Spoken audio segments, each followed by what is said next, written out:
Hello everyone, welcome back to the Kirklees Guitar School Podcast, episode 5. I'm joined with my co-host, Mr. George Loveridge. How you doing, George? I'm really good, James. How are you? Yeah, I'm good, thanks. I'm good. Has this week been a rock or a roll? This week's been a rock. So last week I said on the day of recording I was going to see Extreme in Halifax. I have now seen Extreme, and wow. The clips you sent me over... I sent you a few clips on Facebook. Yeah, they were. Insane guitar work. They're not just Nuno, we know he's a very good guitar player, and to see it in person is sensational, but the sound at the Peace Hall in Halifax, usually when you see a blistering guitarist live, it's just noise, and you know it's kind of good. But I could hear every pick. The sound was really, really, really good. And as a band, there were just 4 of them, and they filled that place. I don't know anything about them, to be honest. I know sort of you get the funk out and Decadence Dance, all that, but they're just a really cool live band. They did a fantastic rendition of More Than Words, the acoustic, and they joked when they got the acoustic out, and he says, right, you all know this one, and he started. And they played the first verse of Stairway to Heaven, and it was sublime. And everyone booed when they stopped playing it because it was so nice. Wow. But then they went back to back to More Than Words. They played some bit of Eruption. You know, when a big band does the big ending of a song and everyone's What, thrashing. including the... Oh, go on. Yeah, so they were doing this big ending. You can't stop that. No, you can't stop. They were doing this big ending, and then the drum, dum-dum-dum, they started. I was like, and Nuno went, dude, that was the whole big, all of that, and then, and then their encores, they finish with Bark at the Moon. Right, obviously, with what's been going on. Yes, because Nuno was in the super band at Back to the Beginning. He played with Steven Tyler, was he? Right, Red Hot Chili Peppers drummer, Chad Smith, who played a Cools, and then Crazy Train to really finish the night off. Excellent. Wicked gig. What about you? Rocking or rolling? Yeah, quite quiet compared to yours. To be honest, that was the highlight. Like, I've been sort of living like a mole other than that. Yeah, I'm doing a gig tonight. I'm playing at somebody's wedding tonight. Getting ready for that. That's in Halifax as well, funnily enough. Mm-hmm. Nothing to report, really. There's enough. lots of things going on behind the scenes that I can't tell you about on camera, but I will tell you about off camera. So stay tuned for that stuff. Yep. Excellent. So what's on the agenda for today? We've got something a little bit different today, haven't we? What are we going to talk about? So we're going to try something a little bit different today, this week. We've sort of gone over it as an artist profile. I think you'd agree. So we're going to go neck deep, look at a technical focus, have our tone talk, and pick our brains. But it's all to do with Brian May. You'll have seen from the title when you clicked on this video. Well, this was from our Facebook group. We have a great little Facebook group going. I'll put a link for that in the description and the show notes for the if you're watching us off YouTube. There's a member of the community called Ryan Peter. Yep. Hi, Ryan. He suggested Peter this. Green profile picture. Yeah, yep. we've been cool talking guy. about we've been messaging backwards and forwards, and he thought this would be a really cool concept. So we're going to try it out for a few and see what happens. So thank you for the suggestion, Ryan. Right then, so we're going to talk about Brian May. Now, we spoke about Tony Iommi in episode 2. We pretty much spoke about Black Sabbath okay. And you say you're far more into Black Sabbath than I am. Tell me all about it. Mm-hmm. The tables have turned for today's podcast, because you're really into this stuff in comparison, and I'm just here to sort of sit along with the audience and try and soak up some of the learning, and hopefully I'll take something from this. So, what does Brian May do that makes him unique? Oh, well, first of all, he plays. Let's talk about his guitar. Can't not. It's called the Red Special. Him and his dad built that when he was 17 because they couldn't afford a Fender Stratocaster.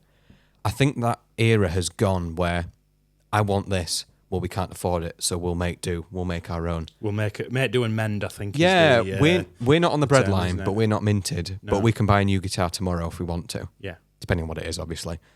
But back then, Brian, he was studying for his astrophysicist degree. That's another thing. He's a very clever guy. Yeah. He has a doctorate. He's an astrophysicist. So his guitar, I brought this in today because I built this myself. So right, sort of in the spirit, not in the spirit. It's totally different to the Red Special, but I like the idea that you could build your own. This one was the nearest one to red. me as Yes, we it's sat red. down, and it happened to be red. So yeah, you put far more thought into this. What else does he do? He is very calculated, and that comes with the whole clever dude kind of thing. I think his approach to timing isn't because it feels good. I think it's because the numbers add up in his head. Okay. I think, and his whole theory, we're going to get onto his harmonies and his delays. All of that is because he's just so switched on, I think, and a very calm, calculated guy. He played with the Sixpence. back in the day, which our equivalent is a 5p coin. I'm not going to do it because you rip your strings to shreds. Have you ever tried to play with it? I have, and it does sound quite cool. Have you got a? I come across a sixpence once in a sort of bric-a-brac shop, and I bought it to play guitar, and I had a Vox at the time, and I was like, yeah, this is it. I'll turn it up to 10. I'll play with this coin, and I'll sound like Brian May, and I absolutely didn't. No. So there's a few examples I've written down here because we could go on all day. Brian was a big fan of his sus chords, suspended chords, mainly sus4 chords. So if you think of a normal A major chord, and then you put your pinky on the B string on the 3rd fret, wow, big whoop. But if you think hammer to fall, and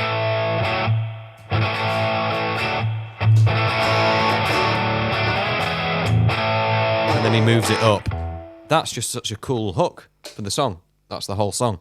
We Will Rock You.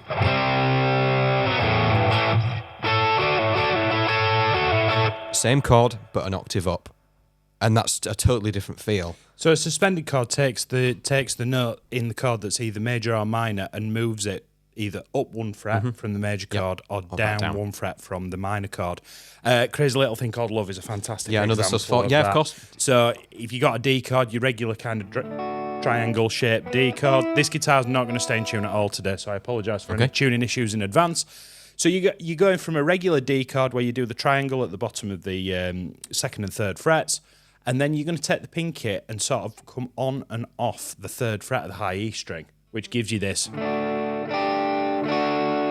Yeah. Well, that turns into. Funnily enough, that's actually tonight's first dance that we're doing for this wedding in a weird way.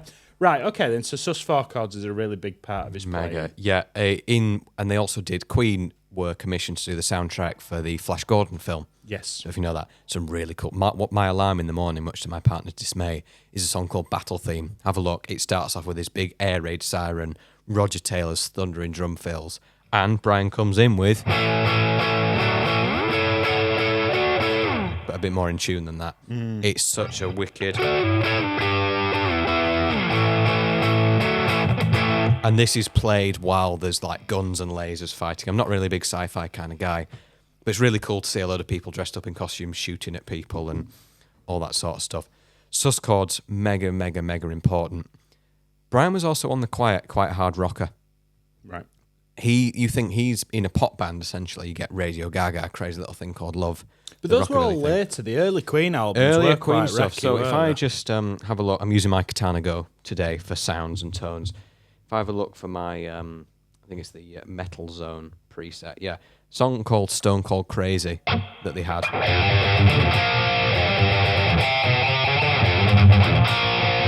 Now, it's 1971. Who's sort of doing riffs like that and palm muting? Well, Iommi. They're best mates, incidentally. Yeah, they're really good friends, aren't they? I don't think Jimmy Page was that heavy at that point. I don't think Page has ever been that heavy, No. to be honest. I think it's just right place in the right time. Yeah, so he's sort of got pinch harmonics as well, and he's such a calm, laid-back guy from Brighton. All of a sudden, he's doing these mega, mega riffs in Stone Cold Crazy. You then get Keep Yourself Alive. If I go to another preset, I do apologise. Yeah, Keep Yourself Alive. He uses a bit of flanger.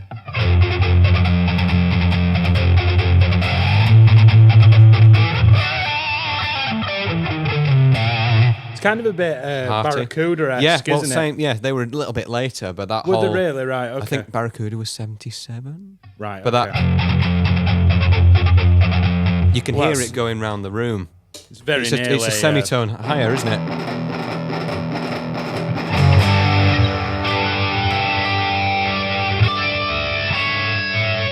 Anyway, Very wrong cool. song, wrong band. Very cool. How we play guitar then, because we could be here for ages. Sixpence, Red Special, and we'll get into his gear a little bit later. So let's look at our technical focus then. Okay. Straight away. We're going on to his harmonies. Yes. Now, this is a massive part of his playing, and this is when I listen to somebody like Brian May. Excuse me. When I listen to somebody like Brian May play guitar, I've played guitar for long enough now where I can listen to a guitar player and I can go, that was improvised or that was premeditated. Yes. As you think of Brian's background as astrophysicist, super duper clever dude. They're all students. Well, they were at university, didn't yes. they, when Queen got together? And at a time where only everybody didn't go to university like it was now, you know? It was just for the boffins. It's a good word. Boffin, yeah. He's a proper boffin, is Brian May. But I can tell in the way that he plays that every note is exactly where he intends it to go. You think of a solo like a Crazy Little Thing Called Love. He's playing the changes. He's playing those changes as he's going... yeah? All that major third stuff. As he goes to the G chord, yeah. And then walks down the arpeggio.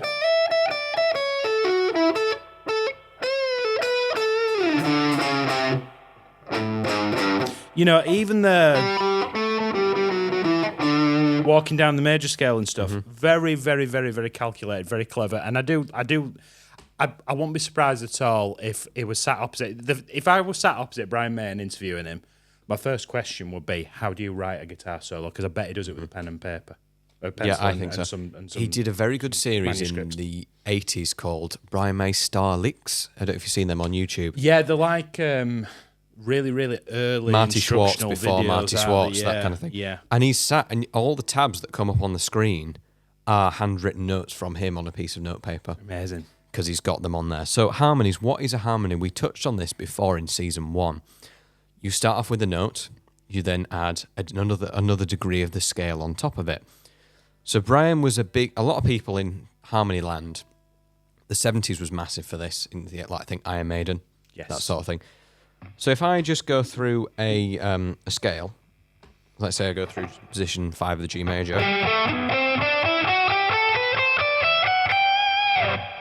Okay. Do, re, mi, fa, sol, la, ti, do. That's the one. But what if Brian May is overdub? See, Queen were massive for overdubbing. The technology finally existed where they could do one take and then they could do another take on top and another and another. Just to be clear, I feel like that needs reiterating. Okay, go on. An overdub, people talk about overdubs.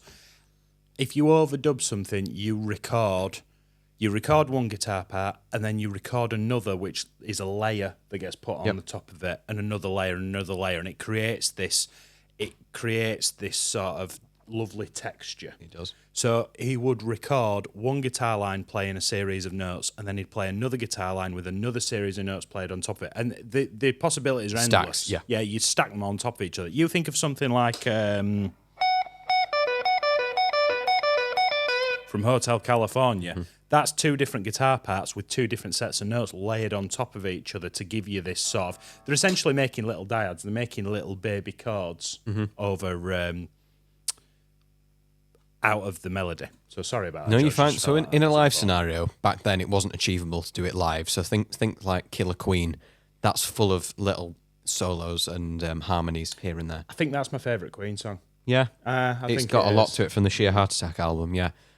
But nowadays, we have stuff called a harmonizer. So I went through that scale. I've now got a third above what I was playing. So I think if I'm playing a G, I've now got a B on top of that G at the same time. It's the third note of the scale. You're moving 3 notes up and stacking that. The witchcraft's happening in that katana go, and it puts an additional note that is in harmony a third away from George's. So what does that mean? Well, it sounds like this.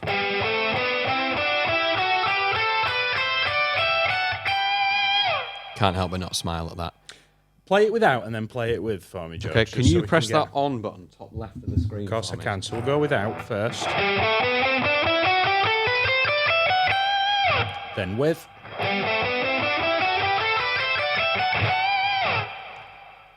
So cool. It is, but May was a bit cleverer than that. That's just a third.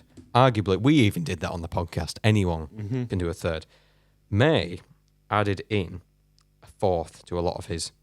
So we've got the third degree. I've gone up. Whoops. Let's go down. So he's got a third on top and then a fourth underneath as well. So there's 3 notes happening 3 notes. I've got my normal note, that G. Then I've got a B, and then we've got a fourth as well. That sounds like this is how I describe euphonous. It's like that's a big word. It's a big triumph, yeah. But the effect. Let's turn it on. Sorry, everyone.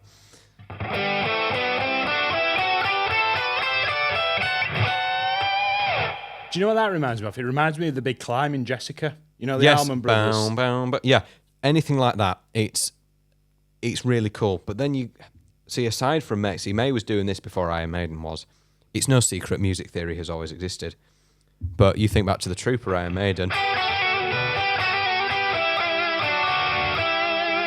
That's a sixth underneath. But, ABBA did it. So many people did it. But at the time, Brian would have had to individually record each of those tracks and put those all on top of each other. So he'd have had to play the same line multiple times and physically build that together. Whereas now we have technology, which a Katana Go, which is relatively affordable. £100. You know, you can get all those tones and the technology's there where you can do it all at the same time. Now, I remember that Zoom pedal that I lent you, which it took you 10 years to destroy. Yes. That had a harmonise feature in it.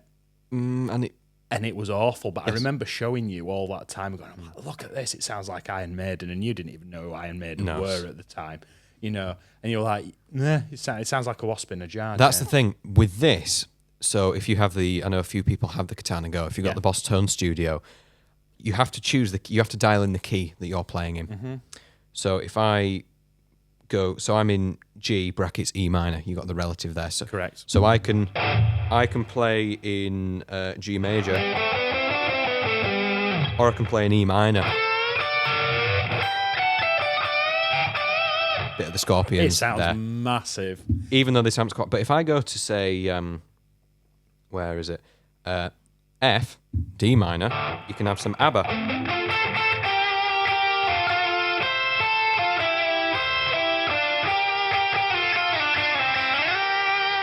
Not all as that impressed. 70s. No, not as in. We like some ABBA on this show. I've got to play Dancing Queen tonight, and I really don't want to do it. You can dance, you can dance. You'll be having the time of your life. It's starting set 2, and I'm going to hate every second I like of it. ABBA, but I hate the Mamma Mia film. As a quick divergence. Never seen it, as it'll come to Look the at you. surprise of nobody watching this podcast. Right, so what about the equipment then? Because obviously, like, Your he's time to shine, he's obviously using technology to his advantage. But what was available in the 70s to be able to do all this stuff? Well, we had multi-track recording to tape. I don't know if 16-track recording would have been a thing by then. What that means is 16 things simultaneously. I've seen it at Nick Mason's house. The Beatles were the first people at Abbey Road to get hold of a 16-track machine. Right. And think of all your Abbey Road and Sgt. Pepper. All of that, they could do all that. If you listen to something from the Sgt. Pepper album compared to She Loves You, it's a different universe because back then, in the early 60s, they'd record live as a band, and that was it. Well, like Motown was literally like 4 microphones. The whole band would literally play around one microphone. Whereas now, Brian could be playing one line, then add another on top. Well, we're recording into an old Mac over there, and I can record 100 separate things simultaneously all at the same time. And what's that? With a household computer that I got on eBay for like £250. That's it. Whereas back then it was state of the art, and you've got 8 tracks, and that is it, no more. Yeah. And if you run out of tape, that's it. So Brian May's guitar was a homemade guitar. It used, although they bought the pickups, there were Burns pickups. Yeah, 3 single coils, but they did some tricky wiring with it, didn't they? Yeah, some sort of in phase, out of phase, and I'm not going to get into that today because I don't feel like it's relevant. It's the kind of whole Peter Green kind of thing. The way I think of it is, say you've got these 2 pickups here. These, when I put it in the middle position, they're what we call in phase. They're working in the same circuit. Think of it like flipping a magnet the other way around. Right. To the 2 south poles together. They're out of phase, and I can't demonstrate that, but it gives it a very different sound. And it's just those tonal variations. But Yes. the Red Special had Burns pickups, and there's somebody will push the glasses up off the end of the nose right up to the top and correct me if I'm wrong with any of this. Please do in the comments tell me off if I've got this wrong. This is just hearsay over the years I've sort of picked up. I'm 99.9% sure that the neck was built out of an old fireplace. Yep. That was where that... I think the frets were fishing wire. They were from not fishing the wire from a fishing rod, but they had something to do with that. Right, okay. Although from a local cobbler's. The water lasted very long. They'll have been swapped out multiple times. I'm sure they have. There's only so many times you can refret a guitar, before you run out of wood to attach very it down to. to, yeah. And have you done any reading on his strings? He played very light gauge strings. Very light gauge strings, and they've got almost like they're like a gold color. They use like a different alloy. I don't know if it's actual gold. Yeah, so that if they you watch use. him live now, he uses primarily his first finger, his index finger, to pick notes when he's not using that sixpence. And he gets, man, I remember following him on Instagram years ago, and he'd get manicures regularly because he used his finger for that light touch. I'm going to demonstrate something earlier because his dynamic contrast was mega. Mm-hmm. How he could have an amp cranked up to ear-bleeding levels and play softly. And that the string gauge helped with that and his own technique as a player. Like the old-fashioned way to run amplifiers, valve amplifiers, was essentially turn it up to 10 and then use your volume control and how tactile you are with the guitar to get to, you can go from. I mean, we're using Boss Katanas today, and I've got a Marshall in a box pedal. I'm using a Sir Riot on the floor. Now, the harder I pick... Now, I'm using a hollow body, so it is a little bit more tactile in the room. Now, if I loosen that up, I'm not going to pick those notes as hard now.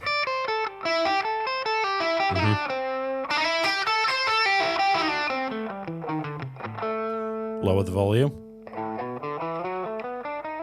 That's your clean channel all of a sudden. There's a great clip of Gary Moore, again, ear-splitting volume, and he calms it down for some blues licks and then melts your face again. Now, in the rig rundowns and the various bits of research I did on the run-up to this podcast, he's used Vox amplifiers forever. Yes. AC30s specifically, and he tends to run 3 at any given time in what we call a wet, dry, wet rig. What does that mean? Oh, very good point.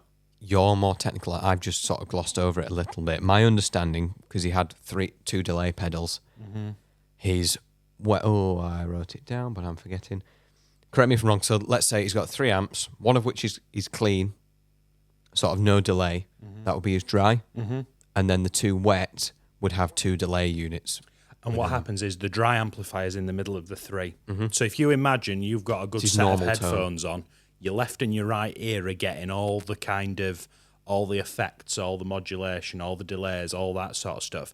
But then you have the dry amplifier in the middle that's just keeping you on the straight and narrow. Now, I used to play with a 60s band years ago where I took 2 amplifiers. I took my Fender Princeton and I took the... do you remember that little Marshall Class 5, that little 5-watt Plexi? I remember your horror Hot Rod Deluxe, but I don't remember that. Okay, it was just after that.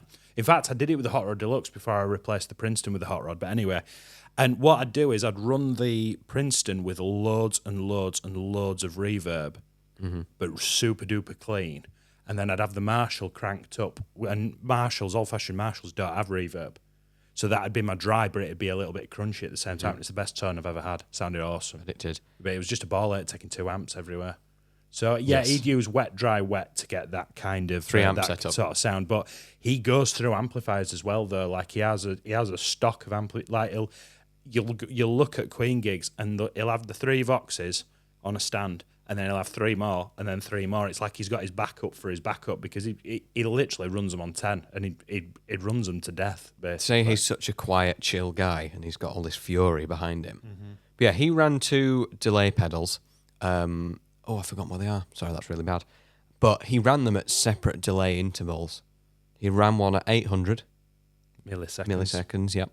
And he ran another one at double 1600 milliseconds. Right. So I'm going to try and demonstrate that. And that's now. that mathematician thing coming out again, isn't it? Even I can do that with my horrific maths abilities. But what I've got here, I've butchered the fuzz lead preset on here. I've added a tube screamer. Treble booster, sorry. Yep. Because Brian used a treble booster. That's a really big part of his sound. Yeah, how did we forget that? Treble booster, and I've added these 2 delays. Now, this isn't going to come out properly, but if I just pick one note... No. Oh, wow, okay, so it's quite... There's a lot of... That's your double, because I think the 800 is literally half of what the 1600... 1600 is quite a quick delay time. That feels very slow today compared to what it was yesterday. But Brighton Rock, if you look at his opening, when he played the opening ceremony for the 2012 Olympics, he did this massive solo, all with this kind of tone. Yeah, quite a few people have asked me to do a lesson on Brighton Rock. I'll look into it Yeah, at we some are. point. So he had stuff like this.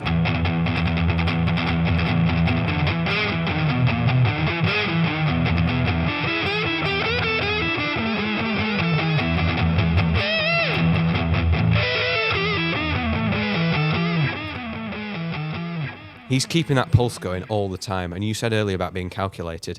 If you make one wrong note, it's coming back to haunt you. Yes. Every time. So if I go for a...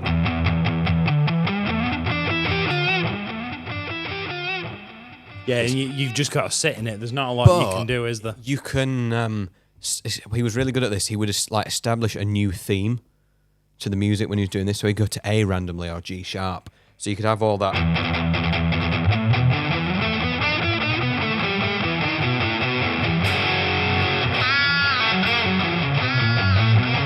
You can So he's essentially playing off himself then. Yeah, he is, because you can work it. And then back to his harmonies, he thought, hang on, if I carry the 2, minus the 2, dot the I's, cross the T's, I can add my own harmonies with this delay.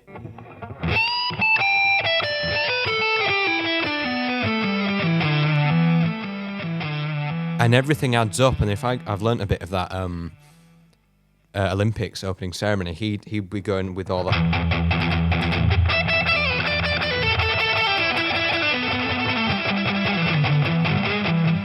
And it all catches up with each other at the end. And that sounds nuts. really impressive with a little 50-watt katana with a 10-inch speaker, 12-inch speaker? 12-inch speaker. 12-inch speaker. Yeah. Can you imagine what that'd sound like through 6 speakers of 3 screaming voxes? I bet it sounds incredible. I'm going to get onto it again. He used what I would call ambiguous I bends. saw that on the crib sheet. What's an ambiguous bend? It starts with an F and ends in off, bend.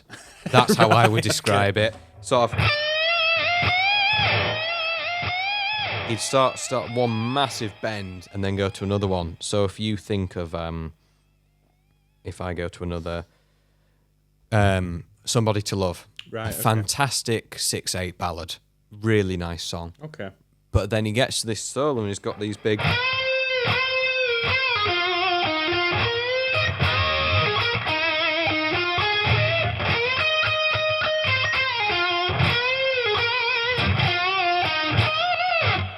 He'd have these mega attack bends out of nowhere, followed by a... Yeah, and that's why I feel like something like solo. the Bohemian Rhapsody solo is a really good example of that. He'd do these kind of really harmonious kind of runs through the scale and doing these sort of, I call it sequence pentatonics, and he's using the sort of Aeolian scales and various others, but he's sort of using, he's climbing through these 2 and 3 note per string scales to create this kind of, it's chasing this euphoric kind of finale, isn't it? He is. It's always sort of running up. He's got a song called New Horizons with his whole space thing. Yeah. And everything in that is like a combination of what I've just spoken about. But then at heart, as I said earlier with Stone Cold Crazy, he's a rocker. Yeah.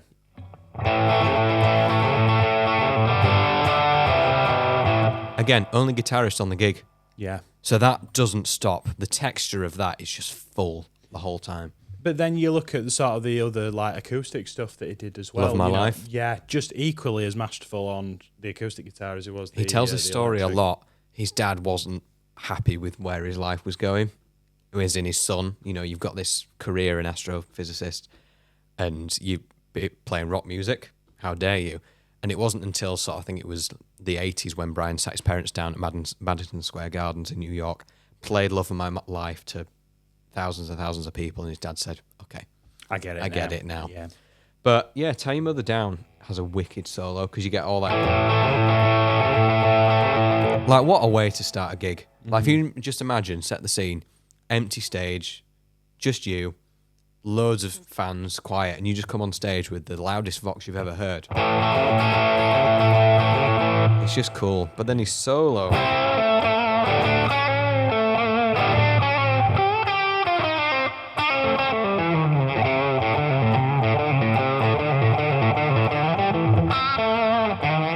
And again, playing over the changes, it goes from A, goes to E, it goes to that the fifth, the 5 chord, and he hits that E with it.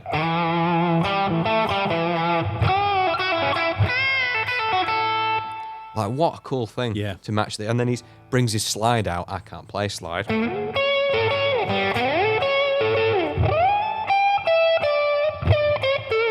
That is such a mean. It's so cool. There's so many things in that one solo. There's an episode in that solo. Excellent. He's just he's had an impact on me, Brian. I can tell, and that's why when we'd planned this podcast, I was just like, George is just gonna have a field day with all this. Queen's Greatest Hits was the first CD I ever bought. W.H. Smith and Huddersfield. I think I said that before. Yeah. And there's so many more songs. I've written loads down. Like you got the Flash Bicycle Race. Have you ever heard the solo in that? There's a lot of cool stuff in there.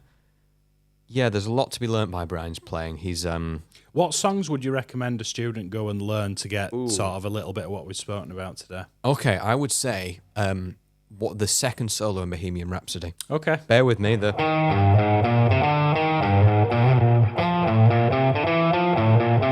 Again, it's that climax. He's climbing.